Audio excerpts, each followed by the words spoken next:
এগুলোর নাম কারামত। কই বুখারী শরীফে নেই? বুখারী শরীফে তোমার আম্মার বিয়ের কথা আছে না? হযরত বেক্কল মাদ্দাজিল্লুহুল আলী। বুখারী শরীফে থাকলে মানবা। বুখারী শরীফে পাহাড়িকার কথা আসেনি? সিলেট টু চট্টগ্রাম কি যায়? সিলেট টু ঢাকায় কি যায়? ফারাবত যায়, আরো কত কিছু যায়। এগুলার কথা কি বুখারীতে আছে? তো এগুলা তুলো কেন তুমি শিরিক মার্গে? হ্যাঁ, নোকিয়া নোকিয়া গ্রামীণ এক্টেল। মুফতি সাহেব তুমি যদি শিরিক বলো, তোমার পকেটে এটা আছে, মুসলিম শরীফে আছে। ও সুবিধার জন্য শিরিক নেই। যখন নবী ওলির কথা হয় শিরিক এসে যায়। কিরি বাইরে এত শিরিক বলস কেন? আমার খাইচ্ছত খারাপ।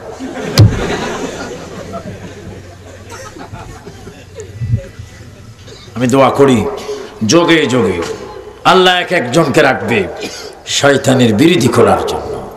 কারণ আমরা সরকারি লোক, মহাজনের লোক না, আমরা আখিরাতের সরকারের মানুষ, আমরা শাহজালালের মানুষ, আমরা আমেরিকা রাশিয়ার দালাল না, আমরা ওলি আল্লাহর দালাল, রাসূলুল্লাহর দালাল। আমাদেরকে নবী সাহায্য করবে। চলে বলেন সুবহানাল্লাহ। দুই হাত তুলে বলে ইয়া রাসূলুল্লাহ। আমরা আল্লাহ নবীর সাহায্য চাই কি চাই না? আমিন বলো আমিন।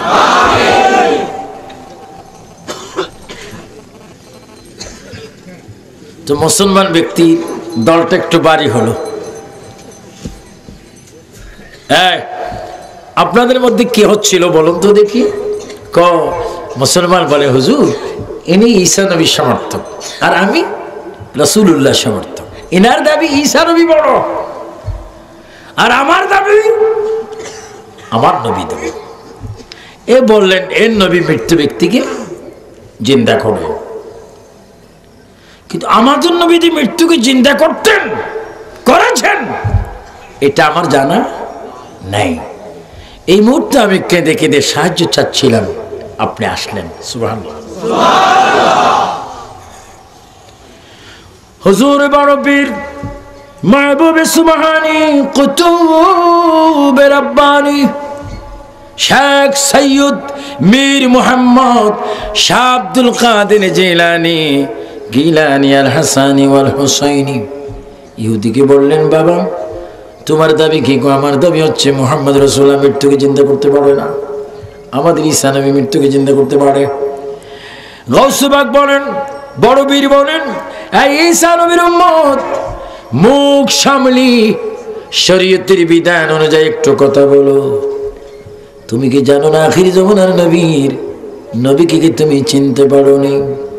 তুমি আমার দিকে চাও, আমি সাহাবী নয়, তাবি নয়, তাবি নয়, মাযহাবের ইমাম নয়, কোন রাসূল নয়, কোন নবী নয়, আমি একজন আওলাদ রাসূল, আখিরি জামানার নবীর উম্মতের একজন সাধারণ উম্মত।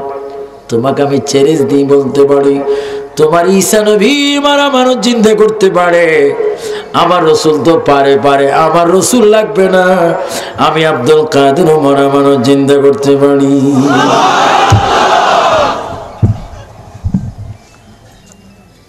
কি মানুষ? আরো জোরে কি মানুষ?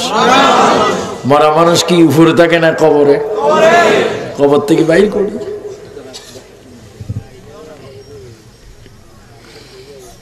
ঈসা নবীর উম্মত বলে, আসলে কি বলছেন আপনি পারবেন? আচ্ছা তোমার নবী দি মরা মানুষ চিন্তা করতো, কোন দোয়াটা পড়ে চিন্তা করতো? হ্যাঁ বুঝেছি, আপনার সালাম ফুজি কম। আমার নবীর দোয়া আমি আগে বলবো, মুখস্থ করে চিন্তা করতে। এটা জোরে জোরে বলেন, হাসবি রাব্বি জাল্লাল্লাহ মাফি কলবি গায়রুল্লাহ নূর মুহাম্মদ সাল্লাল্লাহু লা ইলাহা ইল্লাল্লাহ। ইল্লাল্লাহ একটু জোরে, হাসবি রাব্বি জাল্লাল্লাহ মাফি কলবি খায়রুল্লাহ নূর মুহাম্মদ সাল্লাল্লাহ লা ইলাহা ইল্লাল্লাহ লা ইলাহা ইল্লাল্লাহ মুহাম্মাদুর রাসূলুল্লাহ। যারা নবীর নাম শুনে চুমা খাবেন সাইয়েদনা আবু বকরের সাথে জান্নাতে যাবেন। জায়েজ না জায়েজ এগুলো হাসরের ময়দানে। আমার ভাইয়েরা, আপনি মরা মানুষ পড়বেন কে? তোমার নবী কি বলতো? আমার নবী বলতো কুম বিইজনিল্লাহ, আল্লাহর হুকুমে জিন্দা হও। গোসে পাক হেসে দিলেন, তোমার নবী জিন্দা করতে কুম বিইজনিল্লাহ, আল্লাহর হুকুমে বাইর হও, জিন্দা হও। এই ঈসা নবীর উম্মত শুন, আমি বলবো কুম বিইজনি, বাইর হও। সুবহানাল্লাহ সুবহানাল্লাহ, আরো জোরে বলুন। আচ্ছা, এখন যদি কেউ গোরস্থানের কাছে দিয়ে যায়, বাবা শুয়ে আছে, বাবা যদি বলে আব্দুল সুবহান এদিকে আয়, ছেলে থাকবে? একটা দৌড় দিবে না? একটা দৌড়টার স্পিড কি আসতে?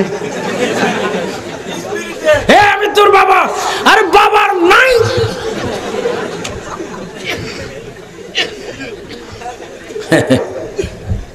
আর আমার নবী যখন মক্কা মদিনা দিয়ে রাস্তা দিয়ে হাঁটতেন, মারা সাহাবায়ে কেরাম কথা বলতেন,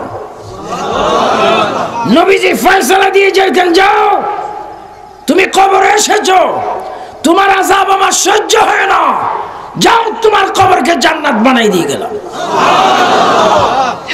এ ক্ষমতা রাসূলের আছে কিনা? আমার ভাইয়েরা, চলো আমি মরা মনে জিন্দা করবো। তো ঈসা নবীর উম্মত বড় খুব চালাক, এমন এক কবরে নেব লাশটা যেন বাইর না হয়, পুরান লাশ, কয়েক হাজার বছর আসবে করতে।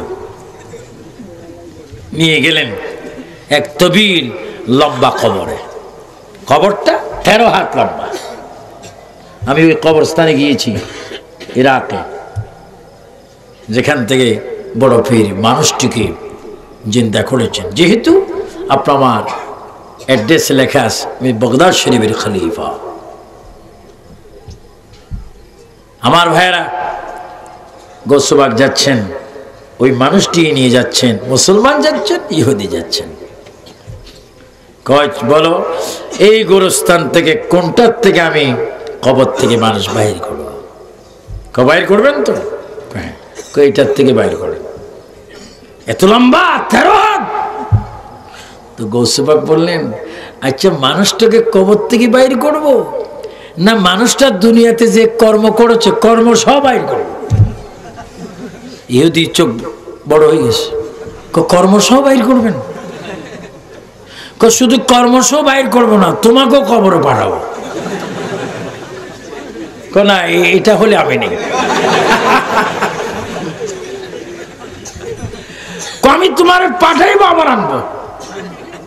কবরের অবস্থা কি কাউ দেখাবো, দেখার পরে কি হয়েছে আমাকে বলবো, আমি শুনবো। না, আমি কবরে যাবো না, আমি সব মানি। কবরে গিয়ে আবার আসবো, এটা অসম্ভব হতে পারে।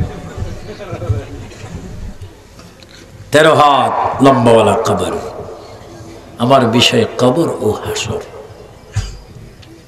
আমার ভাইয়েরা, হযরত বড় পীর এই মানুষটির কবরের পাড়ে গিয়ে ইয়াদুন দস্ত শাহাদাত আঙ্গুল কবরের নাভি বরাবর এইভাবে আঙ্গুল দিয়ে ইশারা দিলেন, কুম বিইজনি, বাইর হও, যে অবস্থায় থাকো বাইর হও।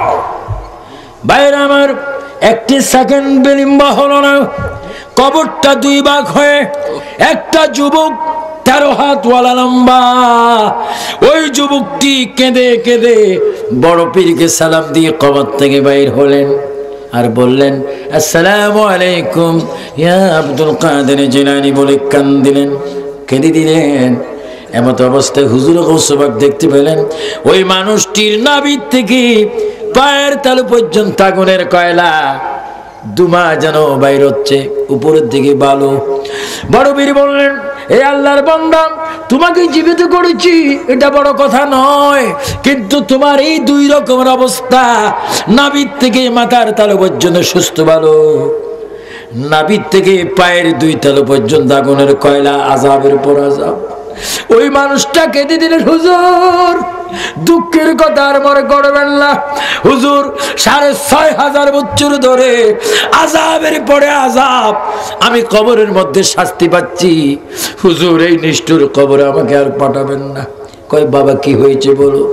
আমার মা জননী খুব ভালো, প্রতিদিন আমার মাকে আমি ফল ফ্রুট খাওয়াইতাম, মার কপালে হাতে বুকে আমি মাথা দিয়ে আদর করতাম, আমার স্ত্রীর কান কথা শুনে আমি জালিম মায়ের বুকে আমি পাও দিয়ে লাথি মেরেছিলাম।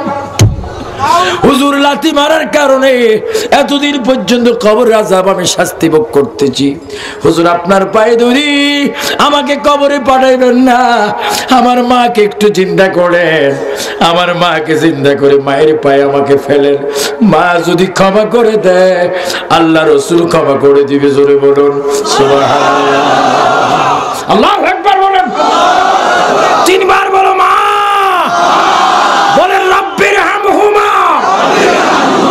কামা রব্বা ইয়ানি সগীরা।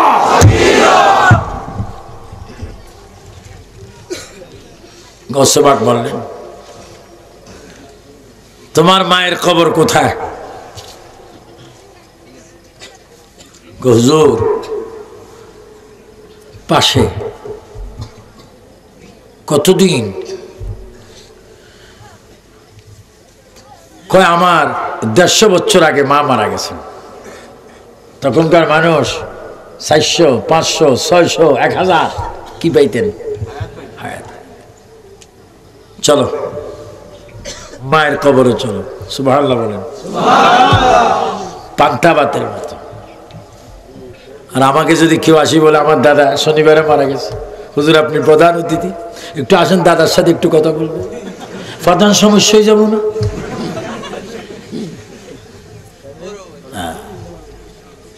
আমার ভাই চলো।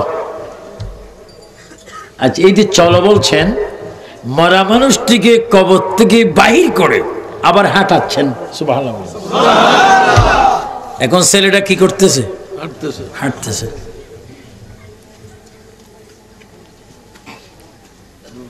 মারা মানুষ 14 গ্রাম কুমিল্লা এক ঘটনা হয়েছে। একটা মানুষ কোমর বাঁকা, কোমর কি মৃত্যুর পরে সে এইভাবে আছে, মনে যেন বসে আছে। ইমাম সাহেবকে নিলেন গোসল দিতে, ইমাম সাহেব দেখে বাবা মা চিৎকার দিয়ে একটা তো হ্যাঁ হুজুর আপনি কই যান? হে বেটা তোর বাবা বসেই রয়েছে।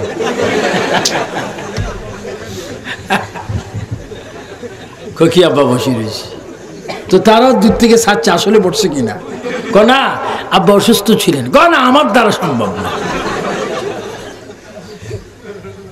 আপনারা হাসতেছেন, মৃত্যুর পরে অনেকের চেহারা বিগড়িয়ে যায়, অনেকের লাশ কবর থেকে বাইর হয়ে যায়। সেই ধরনের কাজ যেন না হয়। আল্লাহ পাক আমাদেরকে খাঁটি মুসলমান বনে কবরের ভিতরে যাওয়ার তৌফিক দান করুন। উচ্চ স্বরে বলবেন না আল্লাহুম্মা আমিন। আমাদেরকে এখনো হেদায়েত করে দেওয়ার মালিক কে? চলো, মরা মানুষটি জিন্দা হয়ে হাঁটতেছে। ঈসা নবীর উম্মত কুমা হাঁটে হতো, হাঁটতেছে, মায়ের কবরের পাশে গেলেন। মা কম বিসিনি উঠুন। কবর থেকে একটি বৃদ্ধা মহিলা বাইর হচ্ছেন এই বলে, আসসালামু আলাইকুম ইয়া আব্দুল কাদের জিলানী। হে আব্দুল কাদের, এই নিষ্ঠুর পৃথিবীতে কেন আমাকে আবার ডাক দিয়ে কবর থেকে বাইর করেছ? এটা বড় নিষ্ঠুর পৃথিবী যেখানে মায়ের সম্মান সন্তান দিতে পারে না। মা, এই কবর থেকে আমি আপনাকে বাইর করেছি একটা খেয়ালে। মাগো, আপনার সন্তান কবরের ভিতর আযাবের মধ্যে রয়েছে, আপনি মা কি তাকে ক্ষমা করবেন না? মা জননী চোখের পানি ছেড়ে বলে, বাবা অন্য কোনো কথা যদি বলো আমি শুনবো, এটা আমি শুনবো না। মা শুনেন বা না শুনেন, ওই আসামিকে আমি কবর থেকে আপনার কাছে নিয়ে এসেছি। ওই দেখেন আপনার সন্তান আপনার পিছনে দাঁড়িয়ে আছে। মা, এই সন্তানকে আপনি ক্ষমা করে দেন, মাফ করে দেন। এই সন্তান আপনাকে যদি আঘাত করে থাকে, বেয়াদবির চাইতে বেশি শাস্তি হয়ে গেছে। মা ক্ষমা করে দেন, ক্ষমা করে দেন। মা জননী চোখের পানি বুক বাসিয়ে বলে, হ্যাঁ বাবা আব্দুল কাদের, তাকে আমি কিভাবে ক্ষমা করে দেব? এই ছেলেটিকে আমি 10 মাস 10 দিন পেটে নিয়েছিলাম, শীতকালে পেশাব করে দিয়েছে, পেশাবের মধ্যে সারা রাতটা ঘুমাইলাম। সন্তানের অসুখ হবে মনে করি সন্তানকে বুকে রাখলাম, ভাত খেতে বসলাম, পায়খানা করে দিয়েছে, এই ময়লার দুর্গন্ধ নাকি নিয়ে ভাত খেলাম। এই জালিম তার বউর কথা শুনে আমার বুকে লাথি মারছে, এখনো পর্যন্ত আঘাত আমার মন থেকে যায় না। মা মাফ করে দাও, মা মাফ করে দাও, ও মা তুমি মাফ করে দাও। মা বলে, আমি মাফ করবো না। আল্লাহর ওলি আব্দুল কাদের জিলানী কেরামত দিয়ে ছেলের গায়ে, মায়ের সামনে পুরা গায়ে আগুন লাগাইয়া দিলেন। আগুন যখন দাও দাও করে জ্বলতে শুরু হলো, মা চিৎকার দিচ্ছে, বাবা আব্দুল কাদের, আল্লাহকে বলো আমার সন্তানকে মাফ করে দিতে। আমিও মাফ করে দিলাম। কোন সন্তান মায়ের সামনে আগুনে জ্বলে এটা মা সহ্য করবে না।